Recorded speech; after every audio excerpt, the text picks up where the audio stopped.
First of all, like always, appreciate everybody coming out and covering Penn State football and covering our guys, and we do appreciate you guys taking the time with us. We do appreciate it.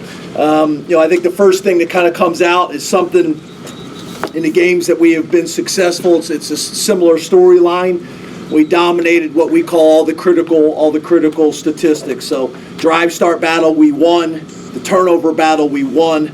The penalty battle, we won. And the explosive play battle, we won. So, I think that to me is the overall storyline of the game. That's a team that, Northwestern is playing in the Big Ten championship game. We watched on tape. They play everybody tough.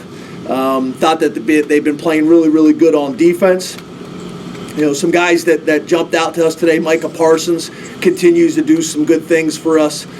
Blake Gillikin's 67-yard punt, which was huge for us, and then had a 70-yard one. John Reed with his 5th career interception. Trace, obviously the most important stat that you have is all-time leader in terms of wins, which is the most important stat you can have at the quarterback position. And then obviously 100 career touchdowns responsible as 3rd player in Big Ten history. Pretty impressive. Garrett Taylor continues to produce as a first-year starter. And then Robert Windsor's really putting together a nice second half of the season. I thought the 2-minute drive before the end of the half, something I'm really proud of. You guys know we spent a lot of time talking and working on situational football. I thought that was excellent. I thought the 4-minute drive at the end of the game was pretty impressive. 6:57. We did a great job of working the clock and running the ball and mixing those things in there. Obviously, you don't want to fumble it. We got to get that cleaned up, but I thought the way we were able to run the ball and eat the clock up, that was a positive, something that we've worked really hard at. Think back kind of from a historical perspective. The 1988 Rutgers team, Penn State, was 14th in the country at that time and lost. So, we talk all the time about respecting every opponent we faced, fearing none. We're fortunate to get a win and continue to head in the right direction. So we'll enjoy this for a couple hours. We got to get back to State College, enjoy this for a couple hours, and then it's going to be a pretty significant week next week. This senior class has got a chance to really do some great things and end the season on a positive note. You think about this senior class, these guys and what they've meant to Penn State. In our history, in our resurrection in some ways. I hope the stadium is sold out next week. Obviously, everybody's watching the game on TV right now. We got a really good another Big Ten opponent coming into our place. But I think more than anything, Trace McSorley, Amani Aruwe, all these seniors, they deserve that stadium to be sold out, and they deserve to be sent out the right way. And I know it's going to be an emotional day for me. I want everybody to enjoy this win and all those types of things, but I am personally asking all of the Penn State lettermen to get back to State College, because I think we all owe these seniors a world of gratitude. I hope the fans, I hope the community, I hope everybody comes and shows respect to these guys, because I think we all can agree they have meant the world to us. So I don't want to beat a dead horse here, but it's going to be a very, very emotional day for me and the coaching staff. But we got to make sure we play well against a good opponent coming into our house. So open up the questions. James, how would you describe the performance of the offense in general and the running game in particular? Yeah, I thought the running game. I don't have the stats. Here they are in front of me, I guess. I thought the running game, we did some good things. I think we're still a little off in the passing game. We got to get that cleaned up. I think we're going to probably do some emphasize some 7-on-7 and some other things. Pressure sometimes, missed throws sometimes. We just are a little bit off in the passing game, and that's really kind of been a little bit of a storyline this year. So we got to get that fixed for this week, and we got to get that fixed for moving forward. But I thought we were able to run the ball and do some really good things. Miles battled and fought like crazy for the yards that he was able to get. Trace was able to do some things in there as well. It was nice to be able to get Ricky Slade, some work as well as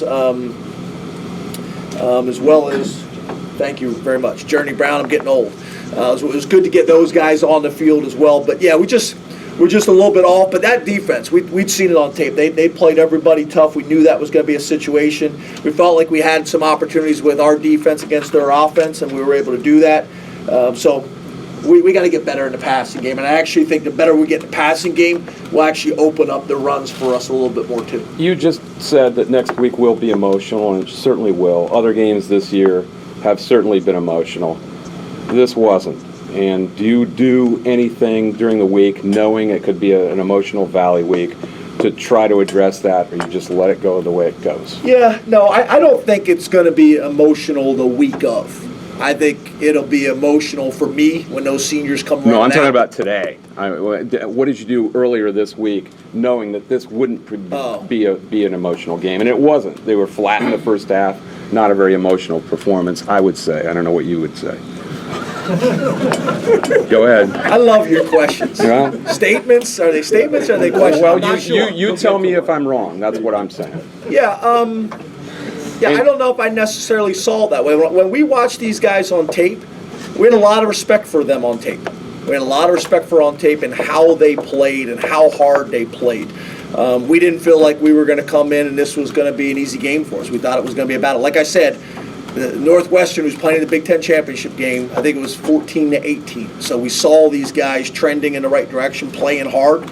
Especially in first half of games and things like that. We had a similar situation a couple years ago. We came, first half was the same way. So I didn't really feel that. I didn't feel that what you described. I thought you were talking about next week, and our seniors in that situation. No, I'm just saying that there are emotional games during the course of a season, and this is not going to be one, let's face it. And did you try to address emotion at all, or do you just coach the opponent every week? Yes, knowing sir. That's the truth then? That's the way you do it? Yes, sir. Okay. We just coach what we see on tape and the opponent. All right. Your defense the last couple of weeks, and particularly that goal line stand, even though they missed the trick play, how much did that swing some momentum for you guys? Yeah, I think our defense is playing really good the last couple of weeks. I thought we played fantastic today. I thought we had a chance, with them. We knew it was about the running game with them. We had not seen on tape yet that they could beat you with their passing game, with their quarterbacks and receivers and tight ends. It was about really Pacheco and Blackshear. We've been pretty good at defending teams that maybe are one-dimensional in some ways. So I think our defense is playing really well. Our defensive line is playing at a high level right now. I actually think if we didn't have some of those, although we did a great job from a penalty standpoint, we had some penalties that hurt us from a discipline standpoint. I think we made it a little bit harder than it needed to be. We made it a little bit harder than it needed to be. James, can you just explain the decisions to start Micah instead of Ken Brown? And then at halftime, do you worry about messing with a good thing as well as your defense was playing to bring Ken back? No, we had a situation. We had a small violation of team rules, so that's why we did that. James, a 19-yard and 22-yard field goal in the first half. Frustrated a little bit with the offense's inability to kind of finish there early, having to settle for those two field goals. Well, I think overall, again, is how I try to look at things. Overall, I think we're one of the most efficient red zone teams in the country in both overall scores and to a degree in touchdowns. So yeah, obviously you want to finish. There's no doubt about it. You want to finish those types of drives. That is critical. But I think, again, I'm trying to look at the big picture, and overall, we've been pretty good this year in red zone. I think even today, we were 4 or 6. We've been even better than that. But you're right. We got to score touchdowns. But I do think the experience that our field goal kicker is getting is valuable too. James, is the passing game something you think you can get right at this point in the season? Yeah, I think so. I think so. With the experience that we got at the quarterback position and with some of the young players now that are starting to come on for us, and then hopefully be able to get some of those veteran guys back as well. It'd be great to be able to get Jawan back, who's close. So yeah, I think so. Yeah, obviously it's something that's kind of hampered us all season long. I don't think there's any doubt about that. But it's early in the season it was drops, and I think we're getting a little bit better in that area. So yeah, I think between this week and then moving forward, yes, I do. James, when did Micah find out he would be getting the start? What was his reaction, and what do you think about his performance today? Yeah, it was good. he's been playing, a bunch of reps anyway, so it wasn't really dramatic. But it was basically Friday morning. We had a little bit of an issue and made the adjustment there. So those guys probably found out, Friday late afternoon. That would be one of the changes that we would make.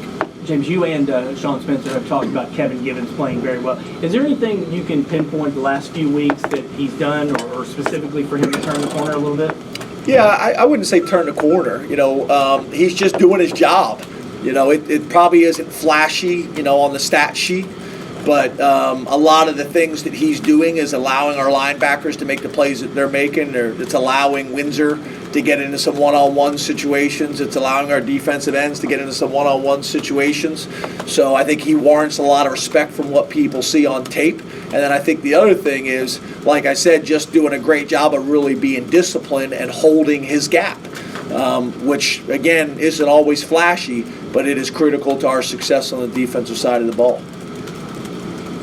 Anything else for Coach? James, how impressive has, you talked about Pat Fryermuth before, how the moment's not too big for him or anything, but, two kind of different touchdowns today. The second one on the wheel route, he's just going to find that soft spot in the zone, and the first one, he had to have the patience to wait for the play action to work out. I guess what can you say about his play, how he's developed over the last few weeks, and now he's leading your team with touchdowns? Yeah, he is big, he is strong, he is physical. He's got great body control. He can contort his body in different positions and come down with the ball. He's done some really nice things all season long. He's got a lot of confidence. Not only in what he does in the run game, but in what he does in the pass game. He's also a quick learner. He's able to pick things up and play with confidence and play fast. So I think the year he's put together has been really impressive. James, what can putting Ricky Slade on the field with Miles Sanders, what do you hope that it can do for you? Well, it's just another change up of personnel groups. So we got 12 personnel now we play. We got 11 personnel we play. And then you got the either 20 or 21 personnel package that we use today, the 21 personnel package. It creates different issues. So instead of going 11 personnel and now having that receiver split out, you're able to get similar speed but from the backfield, and it forces the defense to have to worry about a different package of plays. You can run a split zone from that. You can run a split zone read from that. You can do some things in the passing game with that as well.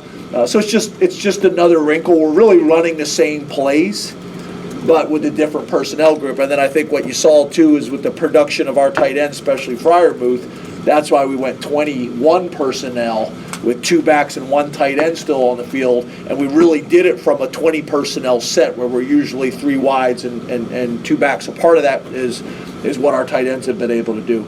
The other thing I would say, a lot of our run game, or a good portion of our run game, is the perimeter run game stuff.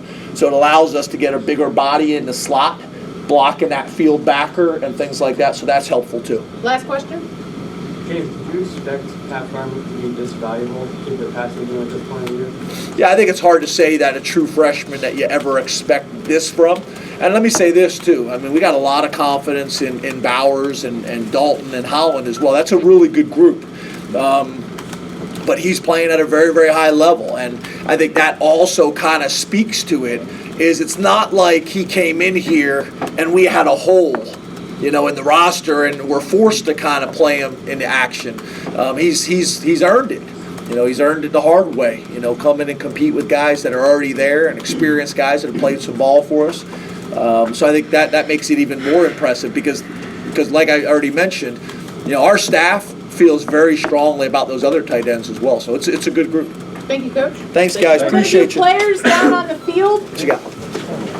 Ohio State scored, and Maryland